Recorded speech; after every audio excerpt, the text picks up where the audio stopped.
ये देश है वीर जवानों का, अलबेलों का, मस्तानों का। ये लाइन तो आप सुने ही होंगे।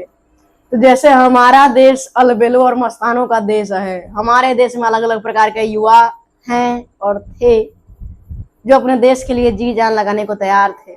आम जनता जो सरकार के गलत निर्णय पर आवाज उठाने को तैयार बैठी रहती है और सही निर्णय पर समर्थन करने को तैयार बैठी रहती है, वैसे ही सभी देश के साथ यही चीज है दोस्तों। समस्या नहीं है, यही विषय वस्तु है। देखिए, बोल्शेविक क्रांति, अब आपको नाम से ही प्रतीत हो रहा होगा, यदि आप क्लास 10th में ये टॉपिक नहीं भी पढ़े हैं फिर भी आपको देखकर ही लग रहा है कि क्रांति हुआ था। आज हमारे देश में छोटा सा आंदोलन क्या हो गया, लोग आपस में बट गए, सीजेपी या बीजेपी करने लगा। झारखंड में आंदोलन क्या हुआ, लोग एक दूसरे पे ब्लेम करना शुरू कर दिया। लेकिन बहुत सारे ऐसे देश हैं दोस्तों जहां बहुत बड़े स्तर पे क्रांति हुआ है। हमारे देश में ही कितना क्रांति हुआ है। उस समय अगर हम बट गए होते ये कहते हुए कि ये वो फलानिम का, तो फिर समझिए हम कहाँ होते दोस्तों।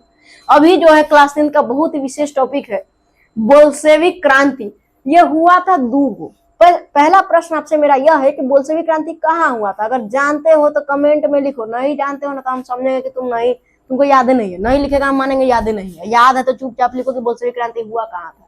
देखिए दोस्तों, बोल्शेविक क्रांति जो है हम बता ही देते, छोड़ो क्या तुम लोग के भरोसे छोड़े। रूस में हुआ था और दूदू को हुआ था। पहला जो बोल्शेविक क्रांति हुआ था यह मार्च 1917 में हुआ था और दूसरा नवंबर 1917 में हुआ था, जिसे अक्टूबर की क्रांति भी कहते हैं, क्योंकि दो कैलेंडर था, दोनों के हिसाब से अलग अलग हो जाता था। अब बच्चों को, अब जो रट्टू मन लड़का सब है उसको तो परेशानी नहीं होगा, लेकिन जो समझने वाला बच्चा है, जो समझ के याद करना चाहता है, उसको परेशानी हो जाएगा कि जा दूदू को क्रांति हुआ था, एक अंतरे नहीं समझ में आ रहा है। तो चलिए इसका अंतर समझा देते हैं दोस्तों। देखिए, बोल्शेविक क्रांति हुआ था रूस में और दो क्रांति हुआ था। पहला जो बोल्शेविक क्रांति हुआ था मार्च 1917 में, यह मेनली जो है राजा के निरंकुशता को अंत करने के उद्देश्य से शुरू हुआ था। इसका बहुत सारा कारण था दोस्तों। कारण क्या था इसको जान लेते हैं। सबसे पहला कारण था जार की निरंकुशता एवं अयोग्यता। रूस का जो सम्राट था जार निकोलस द्वितीय, सबसे पहला प्रश्न ये कि रूस के राजा को क्या कहा जाता है, तो जार कहा जाता है। तो रूस का जो राजा था निकोलस द्वितीय, यह निरंकुश एवं अयोग्य शासक था और साथ ही साथ दैवीय शक्तियों में विश्वास करता था। उसे लगता था कि मेरे पास गॉड गिफ्टेड पावर है, हम जो चाहे वो कर सकते हैं। अब इसी कारण से यह आम जनता के भलाई के बारे में ज्यादा सोचता नहीं था। ये जो जार निकोलस द्वितीय था ये रोमनो वंश का शासक था दोस्तों। फलस्वरूप आम जनता ने इसकी औकात दिखा दी, आंदोलन किया, क्रांति किया, जिसके बल पर जार जो है निकोलस द्वितीय को उसका गद्दी त्यागना पड़ा। दूसरा है क्रिस्को की दयनीय स्थिति। देखिए दोस्तों, किसानों के साथ यदि गलत होता है तो हम नहीं मानेंगे कि उस देश का बहुत बड़े स्तर पर विकास हुआ है। तो हुआ क्या था कि सन 1861 ईस्वी में अलेक्जेंडर द्वितीय द्वारा कृषि की दास्ता समाप्त कर दी गई थी। अब दास्ता क्या है ये कमेंट कीजिएगा तो अगले वीडियो में समझा देंगे कि दास प्रथा क्या था, कैसे होता था। अलेक्जेंडर द्वारा जो है 1861 ईस्वी में कृषि दास्ता को समाप्त कर दिया गया था, लेकिन ये जो जार निकोलस द्वितीय था यह पुनः इसको लाना शुरू कर दिया। दूसरा बात यह भी, कृषकों के पास छोटे छोटे खेत थे, इसलिए सही ढंग से कृषि कार्य कर नहीं पाते थे। उनके पास पुराने औजार थे, उनके पास सुविधाओं का अभाव था, उनके पास पूंजी का अभाव था और टैक्स अधिक देना पड़ता था, कर अधिक देना पड़ता था। फलस्वरूप आम कृषकों ने जो है, खासकर जो छोटे स्तर के कृषक थे, उन्होंने विरोध किया, क्रांति किया, जिसके फलस्वरूप सत्ता का तख्ता पलट हो गया। तीसरा है मजदूरों की दयनीय स्थिति। कार्ल मार्क्स ने मजदूरों की स्थिति को बयां करते हुए कहा था कि मजदूरों के पास सिवाय अपनी बेरियों के खोने के लिए कुछ नहीं। मतलब ये समझना, जैसे हम लोग का भी यही हाल है, हम खोएंगे तो ज्यादा से ज्यादा क्या ही खो सकते, क्योंकि हमारे पास कुछ है ही नहीं। लेकिन अगर कहीं किस्मत साथ दे दिया तो पा लेंगे बहुत सारा चीज दोस्तों। तो वही हाल मजदूरों का था। मजदूरों का इतना अधिक शोषण किया गया कि उनके पास कोई सुख सुविधा नहीं, भोजन के लिए भी लोग तरस जाते थे। सबसे ज्यादा हार्ड वर्किंग मजदूर, लेकिन सबसे ज्यादा परेशान, सबसे ज्यादा शोषित, सबसे ज्यादा दबित और कुचलित कौन, मजदूर। फलस्वरूप मजदूरों द्वारा भी बड़े स्तर पर जो है राजा जार निकोलस द्वितीय का विरोध किया गया। चौथा है औद्योगिकरण की समस्या। तो देखिए दोस्तों, अगर उद्योग धंधे की कमी होगी, कृषकों को उनका हक नहीं मिलेगा, मजदूरों को रोजगार नहीं मिलेगा, आम जनता जो है बेरोजगार बैठा रहेगा, तो लोग तो विरोध करेंगे ही। पांचवा था रूसीकरण की नीति। कहीं का भी नीति नियम आप किसी पे थोप दीजिएगा ना दोस्तों, तो विरोध होना तय है।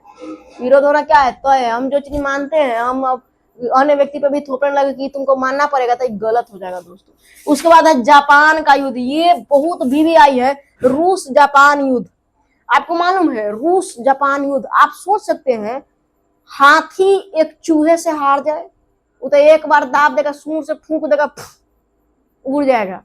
लेकिन फिर भी यहाँ पे हाथी से हार गया था चूहा, जीत गया था चूहा।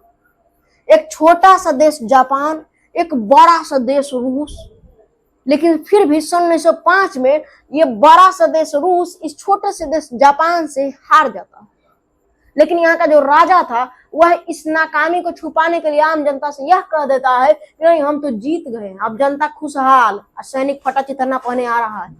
जनता कहे कहा हुआ रे, कहा उदास है, सैनिक कहा हम हार गए। कहे राजा कहा है तुम, हम लोग जीत गए हैं, हम लोग तो खुशी मना रहे हैं, पेड़ा खा रहे हैं, लड्डू खा रहे हैं। कहा नहीं नहीं हम हार गए। अब आम जनता राजा पे गुस्सा हुआ है, झूठ कहे बोल दिया, झूठ कहे बोल दिया कि हम जीत गए हैं। तुम एक छोटा सा देश जापान से नहीं जीत सकता है, इतना बड़ा देश रूस, ऐसा राजा होने से अच्छा है कि राजा नहीं रहे। और इसी के बाद जो है आम जनता जो है विरोध प्रदर्शन करते हुए राजा के महल में, जो कि सेंट पीटर्सबर्ग में था, वहां जाती है और नारा लगाती है रोटी दो। इसी नारे के साथ वहां पे जो है बहुत अधिक विरोध प्रदर्शन होता है। फलस्वरूप कहते हैं ना विनाश काले विपरीत बुद्धि। राजा जो जार निकोलस द्वितीय था, इन्होंने जो भी वहां के सम्राट थे उन्होंने क्या किया, कहा कि चलो फायरिंग करो। फायरिंग किया तो हजारों की संख्या में लोग मारे गए, खून खून हो गया।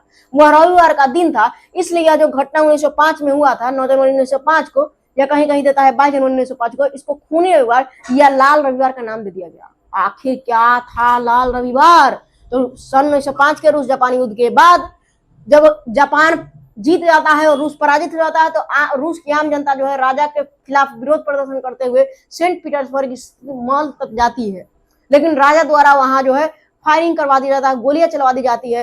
फलस्वरूप हजारों की संख्या में लोग मारे जाते हैं। इस घटना को खूनी रविवार या लाल रविवार के नाम से जाना जाता है, जो कि 9 जनवरी कहीं कहीं देता है, कहीं कहीं 22 जनवरी 1905 में हुआ था। और यह रविवार का दिन था, यही कारण है कि इसको क्या कहा गया, लाल रविवार कहा गया। अब इस घटना से लोग और ज्यादा, कहते हैं ना भले ही आग बुझ गया लेकिन उसकी चिंगारी कहीं ना कहीं धधकती रहती है, वही चिंगारी पुनः ज्वाला बन के पूरे सबको सर्वनाश कर देती है, सबका सर्वनाश कर देती है। तो यहाँ यही रूस जापान युद्ध जो है मेन रीजन बनता है सन मार्च 1917 के रूसी क्रांति का, जिसमें राजा जार निकोलस द्वितीय के शासन का अंत कर दिया जाता है। तो ये था दोस्तों मार्च 1917 का क्रांति। अब है नवंबर 1917 क्रांति। देखिए इसमें भी एक हीरो है लेनिन, जो पहले भी प्रयासरत रहते हैं लेकिन इनको निर्वासित कर दिया गया था। अभी देखते हैं कि वो क्रांति हो गया, राजा हट गया, रोमनोव वंश का अंत हो गया, तो पुनः लौटते हैं, वापस लौटते हैं, नारा देते हैं भूमि शांति और रोटी, भूमि शांति और रोटी।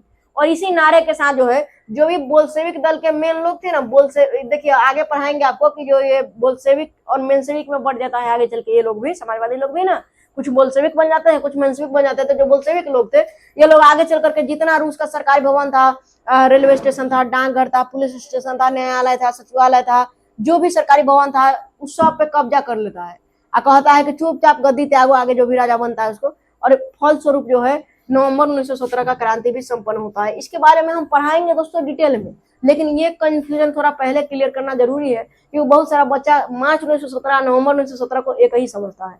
उम्मीद है आपको समझ में आ गया होगा। टॉपिक नहीं समझ में आया तो बताएंगे और बढ़िया से हम समझाने का प्रयास करेंगे। जय हिंद।